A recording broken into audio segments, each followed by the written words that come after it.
Welcome back to a series so vicious, even Sid subscribed. In today's video mga kaunggoy, pag-uusapan natin ngayon si Norman Mangusin na naman. We are back at the Norman Mangusin saga mga kaunggoy. Ang pagbabalik ng Norman Mangusin saga mga kaunggoy. So kung napansin nyo, meron tayong minor detour mga kaunggoy. Meron tayong mga side quests na ginawa muna mga kaunggoy.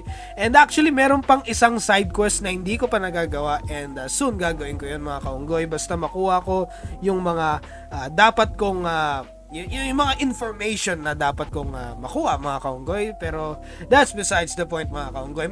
Marami rin naman mga side quest, pero nandito tayo sa main quest na naman ni Norman Mangusin mga kaunggoy. Maraming updates galing kay Norman Mangusin at kay Makagago sa kanilang legendary rivalry mga kaunggoy. So pag-uusapan natin ngayon yung mga updates sa legendary rivalry nila ngayon mga kaunggoy. We will be talking about that in today's video mga kaunggoy. Alright, without further ado, let's begin! Let's up those numbers! Alrighty mga kaunggoy, it is I, Manong Jaire, back at it again with a brand new video dito sa Norman Mangusin saga mga kaunggoy. Ngayon, never mind my voice. Medyo paus po ako ngayon kasi kaka-record ko lang ng WrestleMania video sa kabila kong channel mga kaunggoy. Kaya medyo paus ako ngayon kasi nga kanina WrestleMania and ginawan ko lang ng review and hindi ko alam kung bakit napaus ako, pero that's besides the point. Alam nyo naman, I'm a YouTuber, trabaho ko ang YouTube, so kailangan ko talaga gawin yung mga bagay na to mga kaunggoy. Right? I hope you guys understand. Dalawa kasi channel ko, yung isa pang local, yung isa pang international mga kaunggoy. You know how it is. Ngayon, pag-usapan natin ang yung shit nila ni Makagago mga kaunggoy. So, starting off, gusto ko naman now, I don't know who this girl is, or siguro fan ni Norman Mangusin mga kaunggoy, pero yeah, I'm guessing Norman Mangusin can still get it up mga kaunggoy, no? Kaya pa rin niyang pataasin mga kaunggoy. So, congratulations kay Norman Mangusin na kaya pa niyang mag-perform mga kaunggoy. So, good luck. I guess, good luck, okay? Oh! So apparently, sa isang live stream ni Norman Mangusin, meron siyang pinagsasabi na nanalo daw siya sa kaso. Ito, pinost ni Makagago noong April 17, Norman Mangusin won against Joanna Lopez. Now, I don't know who this Joanna Lopez is. Okay, so siya yung nakalagay dito eh. So siya yung parang siya yung asawa ni Makagago mga kaunggoy. Siya ata yung pumakyo kay Norman Mangusin noon. So I think that's very iconic mga kaunggoy. Iconic yung picture na yun, no? Yung pinakyuan si Norman Mangusin dun sa yung press con mga kaunggoy. I think that's I think that's hilarious mga kaunggoy. Congratulations Norman Mangusin, panalo ka na. Ikaw ang tunay na may bayag. Sobrang tindi mo, naiiyak na kaming lahat. Sana tigilan mo na kami. Ayaw na namin ng gulo. Love you Norms. One love, good fucking vibes mga kaunggoy. So, right off the bat, kung kilala nyo si Makagago, alam nyong sarcastic to mga kaunggoy. Halata naman na sarcastic to mga kaunggoy. Ito sana yung gustong marinig ni Norms, kaso lang, wait, there's more. Content ko na lang to, okay? Abangan na lang mga kaunggoy. And kakapanood ko lang ng content na yon, and I gotta say, mamaya na lang mga kaunggoy. Like a slow burn to. Pag-usapan muna natin yung mga iba pang mga mga kaunggoy. Right? Antayin natin, no? So, solid pa to. Solid to mga kaunggoy. Kasi akala ni Norman Mangusin na panalo na siya. And may sinabi pa siya sa isang live stream na ilang counts of nakalimutan ko yung sinabi. Hindi ko sure kung libel or unjust vexation yung sinabi ni Norman Mangusin doon, pero may sinabi siyang parang pag yung mga pag na-approve yung mga counts 4 years, 6 years, ilang years ba yung sinabi niya na makukulong? 6 years, 4 years, so According sa aking mga abogado, Mukhang wala na hong ganong masyadong maraming paliwanag doon sa aking ikinaso. Mukhang wala na hong ganong masyadong maraming paliwanag doon sa aking ikinaso. Sapagkat ang mga ebidensya ho ay talagang nakalatag na ho. Ano daw 6 years daw ho yun. 6 years daw ho yun. Yung mga ikinaso ko sa kanila. So may conviction. 6 years po. Kung papabor po sa atin, bawat isang count ko, makukulong sila ng 6 na taon. Kung 4 na count po yun, di 24 years sila makukulong. 24 years sila makukulong. Ganun lang po yun. 24 years sila makukulong. Mayaman naman siya, di ba? Marami siyang pambayad na abogado. Ditagtarin natin ang kaso. Ditagtarin natin ang kaso. Akala ni Norman Mangusin na panalo siya mga kaunggoy. Pero here's the thing. There's more mga kaunggoy. Mamaya pag-uusapan natin yun mga kaunggoy, okay? Okay, April 18. So meron po tayong timeline dito kay Norman Mangusin. So sabi niya, sabi ni Makagago kay Norman Mangusin sa isang post, Norman Mangusin, yan mismo ang motibo. Bakit ka mananalo? Imaginein mo yon, nakatikim ka lang ng konting hinga, akala mo naman ay talagang tapos na. At hindi lang yon, akala mo simula na to ng mga magiging panalo kuno mo. 2 ang content ko next week tungkol dito. Isa tungkol sa kaso ni Joanna, pangalawa tungkol sa kaso ni Norman sa amin sa QC mga kaunggoy. Makikita nyo lahat bakit natatawa ang lahat ng ito. Ay, bakit nakakatawa ang lahat ng ito. Hindi nyo kasi maintindihan kung may kay Norman manggagaling. Ilalahad ko sa inyo ang full details sa ngayon. Happy weekend mga kaunggoy. So yun nga, inabangan ko to. Hindi ko muna ginawa ng video kasi gusto ko may like bago ko gawa ng video to, gusto ko merong burn, no? Gusto ko merong alam mo, meron tayong tangible na shit. Yung mga fans ni Norman, hindi ba dapat na nagbubunyi kayo ngayon? Haha, bakit ganon? Bakit wala kayo ngayon? Panalo siya kuno, di ba? O talagang hype-hype lang ang nagiging suporta nito nung nakulong? Oo nga, no? Ang daming hype na nakuha ni Norman nung nakulong siya. So, I think that's very interesting. And para lang sa hype, and kasi trending si Norman nun So, malamang magkakaroon siya ng hype mga kaunggoy. Yan, kita nyo naman ang kahambugan, pero relax lang, may tamang timing sa lahat. Ang nakakatawa dito mga kaunggoy, si Norman Mangusin kasi, hindi pa tapos ang laban. Ang yabang na ulit. Ang daming sinasabi, makukulong sina Makagago at yung asawa niya ng 24 years kasi nanalo ako sa kaso. Ano daw 6 years daw ho yun. 6 years daw ho yun. Yung mga ikinaso ko sa kanila. So, may conviction. 6 years po. Kung papabor po sa atin, bawat isang count ko, makukulong sila ng 6 na taon. Kung 4 na count po yun, di 24 years sila makukulong. Di 24 years sila makukulong. When in reality, that's not the case mga kaunggoy. Hindi siya nanalo kuno. Kasi merong motion of basta motion mga kaunggoy, no? Ayon kay Norman Mangusin, dahil pinakyuan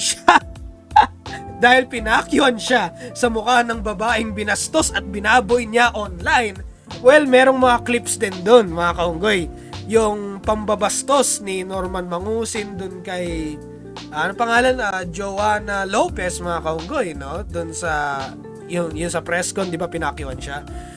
Merong context yun kung bakit siya pinakyuan, and merong clip si Makagago na hawak na yun nga pambabastos ni Norman Mangusin doon sa kay Joanna mga kaunggoy, no? Kay Miss Joanna, no, mga kaunggoy. Merong pambabastos, so pinakita na ni Makagago yung mga clips na yun sa video na ito. Tingnan nyo na lang mga kaunggoy, okay? Binastos at binaboy niya online. Pag daw nanalo siya sa kaso, mangungulungan daw si Joanna ng 24 years. Yan yung sinabi ko kanina mga kaunggoy, no? Mangungulungan daw si Joanna ng 24 years. Grabe yun, Salamat sa info, Norman. Solid. Again, with the sarcastic remarks mga kaunggoy, umandar na naman ang tindi ng dagdag ni Norms mga kaunggoy. Now, here's the thing. Sabi ko sa inyo mga kaunggoy, babalik yung yabang ni Norman Mangusin. Akala nyo bait-baitan siya nung kailan mga kaunggoy. Pero sabi ko sa inyo, babalik yung dating bangis niya. Babalik yung dati niyang kakupalan mga kaunggoy. And what did I say? Tama po ako. Tama ako mga kaunggoy. Bumalik talaga yung pagiging tarantado niya. He's back. Full force mga kaunggoy. Although hindi kasing agresibo noon na pinagmumura lahat ng tao, pero Galingan mo pa! Galingan mo pa, putang ina mo! it's aggressive nonetheless. Ito, nag-post ulit si Makagago 13 hours ago. Hirap ka ba magpalaki? Hirap ka ba magpalaman? Hindi nyo ba nai-hit ang calorie intake nyo per day? Lalo na yung protein intake nyo araw-araw. Hindi nyo ba nai-hit? Busy ba kayo sa buhay ninyo? Well, huwag kayong mag-alala mga kaunggoy dahil ito, Gains Rules ang tutulong po sa inyo mga kaunggoy. So ano po ang Gains Rules? Well, ito po ay isang mass gainer. Ayan ang nakalagay po dito. Premium Weight Gain Formula mga kaunggoy. Merong 50 grams of protein. Oh, so maganda po ito kung naghahabol kayo. Hinahabol nyo, clutch time na po. Tapos patapos na yung araw, palubog na.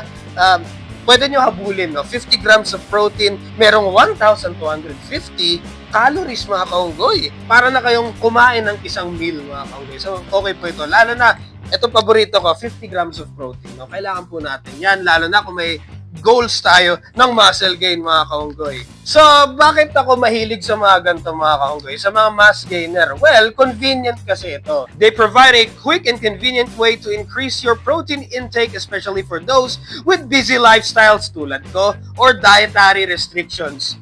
So, ako kasi, sobrang busy ko. No? Vlogger po ako, YouTuber po ako, freelancer po ako. So, syempre, taping, recording, alam nyo na yun mga kaunggoy, no? So, syempre, kung busy kayo, on the road kayo, kailangan nyo ng mabilisan na meal na pwede nyo ibaon, scoop, pack, shaker, ito na po yun mga kaunggoy, no? So, pwede nyo na lang inumin. Oh, may flavors din sila mga kaunggoy. Kada flavor, iba't ibang nutritional facts mga kaunggoy. So it varies. So pick your poison, depende po sa inyo. Link down below. Pag pinindot nyo yung link sa ibaba, kayo bahala, pili na lang kayo ng kanya-kanyang flavor. Kung alin gusto nyong flavor doon mga kaunggoy, no? Meron naman sila, depende sa stocks. Kasi minsan may mga, mabilis kasi makapag-stock yung strawberry eh. Gains Rules, Mass Gainer, link down below. Click nyo na. At ayun na naman, if you wanna support the channel, nasa link sa ibaba, alam nyo na yon. Oo. Alam nyo na yon? Oo. And that's the bottom line because Manong Jaira said so. Now on with the video. Norman Mangusin, nandito na kami. Kakaharapin na namin ang 24 years naming pagkakakulong sa kaso mong pang grade 2. So nandito sila, pinakita nila yung picture. Dun sa, hindi ko alam kung saan to. Basta yan, ito. Paranaque yata to. Abangan ng content tonight. So, napanood ko na rin yon. Abangan nyo, ilalabas ko yung reklamo niya sa video ko. Wednesday yon. Oh! Meron pang video sa Wednesday. So, abangan po natin yon. Wednesday 22, aabangan natin yun lahat mga kaunggoy. Kasi this is very spicy. Tonight, na-upload ko ay tungkol sa kaso daw ni Joanna na na-dismiss mga kaunggoy. Well, here's the thing mga kaunggoy. Ang dahilan kung bakit na-dismiss is kulang daw yung parang papeles sa residency. So ano ho ang naging resolution sa kaso na ito mga kahombre ko? Ang naging resolution dito ay na-dismiss ho siya itong kaso na to mga kahombre ko. Believe it or not, na-dismiss ho itong kaso na ito mga kahombre ko. Yeah. And na-dismiss siya dahil sa lack of jurisdiction daw, mga kahombre ko. So, ibig sabihin nun, hindi daw doon sa Paranaque nakatira si Joanna Francesca Lopez. Okay? And then, pangalawa, mga kahombre ko, lack of prima facie evidence daw. Yes, it's real, mga kahombre ko. Ayan ho ang naging desisyon. Anyway, kung malalaman nyo lang, sa reklamo na ito, mga kahombre ko, nakaatas dito yung address. Kasi maraming properties ang misis ko. Makikita nyo ho dito, mga kahombre ko, na nakapagbigay naman kami ng tamang documents. Hindi ko na lang alam kung bakit gano'n. Tama? Na nagpo-prove na, na taga Paranaque si Miss Joanna or si Makagago mga kaunggoy. Parang yun yung doon umiikot yun kung bakit na dismiss mga kaunggoy. Minention na ni Makagago yun in his recent video, in-explain niya yun. So panoorin niyo yung part na yun mga kaunggoy. Marami siyang sinabi doon na dinebunk. Okay? Norman Mangusin, hindi mo lang kami hinantay manumpa, nagpaalam ka agad na umalis for security reason. LOL, sa bagay may bago pa ba sa'yo? Babaeng binastos mo online, pinakyuan ka sa muka, nagkaso ka. Kawawa. Ayun nga mga kaunggoy. Alatang pikon talaga si Norman Mangusin mga kaunggoy, no?